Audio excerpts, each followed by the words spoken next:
In this, the 30th of the series on spiritual aloneness, we draw from an Orthodox theologian from the middle of the 20th century, Paul Evdokimov. Before we read something that he wrote, we take a moment just to sit quietly, aware of the presence and the love of God in our lives.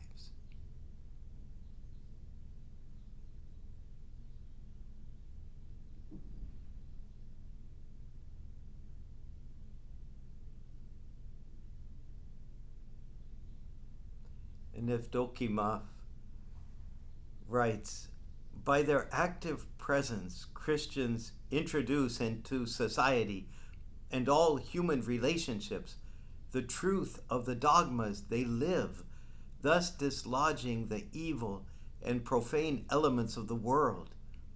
Here is a magnificent definition by one's whole being, by one's whole existence, to become a living theology, theophanic, the luminous place of the parousia, God's coming again. This has so many beautiful ideas behind what is written here.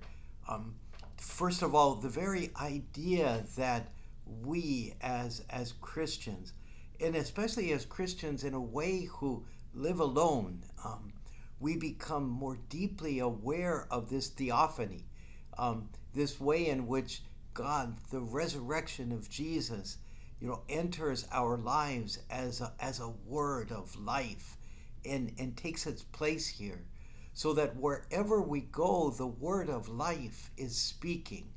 And as we become more aware of the word of life speaking to us in our moments of being alone, in our moments of quiet prayer, in our moments where we open ourselves, just the Lord and us, we take that word of life with us.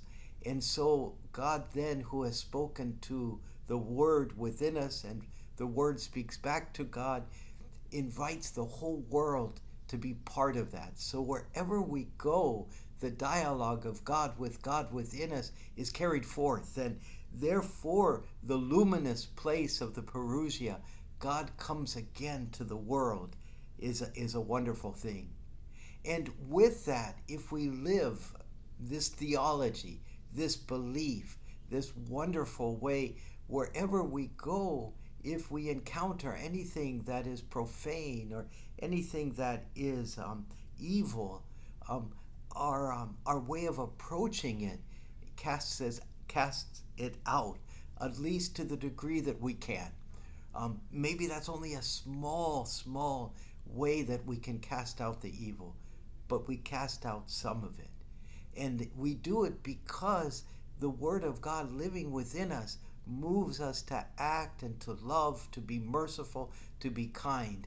And all of that is drawn from those beautiful moments when alone the Word of life takes root in us and speaks to the God who loves that Word of life.